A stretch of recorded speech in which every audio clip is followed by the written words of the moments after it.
I was very concerned when I saw Ricardo's car in the wall, but then also I was even more concerned because as I looked back in front of myself, there was another car in front having a puncture and losing part of its suspension in front. I think on that particular lap there was 2 or 3 cars that had punctures and suspension failures or whatever, and I was just very conscious of trying to go down the part of the circuit where there was no debris. And the tyre situation during the race, was that because of higher temperatures? No, I don't think so. I think it's purely and simply that the track never rubbered in. We had rain virtually every night, and I think it just washed the track, and even the morning's warm-up, half of it was in damp conditions, and the track was just green, and to go into the race like that is not normal. Gerhard Berger, congratulations to you on second place, but that awful collision with Riccardo Patrese, and you had to, you were going down the pit lane anyway. Tell us what happened. It was just a misunderstanding. He thought he's going to try to overtake me on the right side. I saw, because I was already in the middle of the circuit, he's going to try left side, and I had to concentrate to the pit entry, so I couldn't see it all. And then I just felt a touch, and I just saw him flying over myself, and I was really afraid that he's going to hurt himself. So I'm very happy that he's okay, and it was really a lucky situation.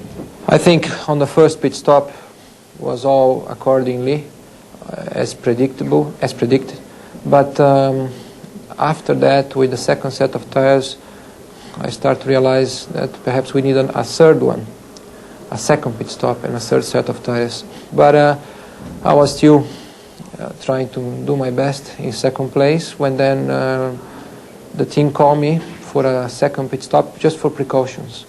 So when I come in, we change tires, I go out, and after a few laps the car starts to go very funny, like running 3 wheels. Really funny. I never experienced something like this. So I come in again. I start to lose time anyway, and then I come in, and they change tires. I go out again, and I have the same problem again after a few laps. And I really thought there was something failing in the car, or another problem with the tire. And the thing just behaved funny the whole time. And eventually, only the last few laps with the last set of tires, the car slowly came back to normal. I had maybe 3 or 4 good laps, and then the thing went completely mad again.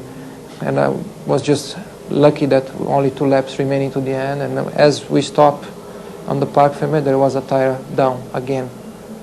So it's something abnormal, and I must say that normally Goodyear bring us good tires and good quality control, safe, and something abnormal happened this weekend, and I think there was a fundamental problem with the tires. But you know, a racing car like we run is always over the limit. Everything is right there, and sometimes you find difficulties.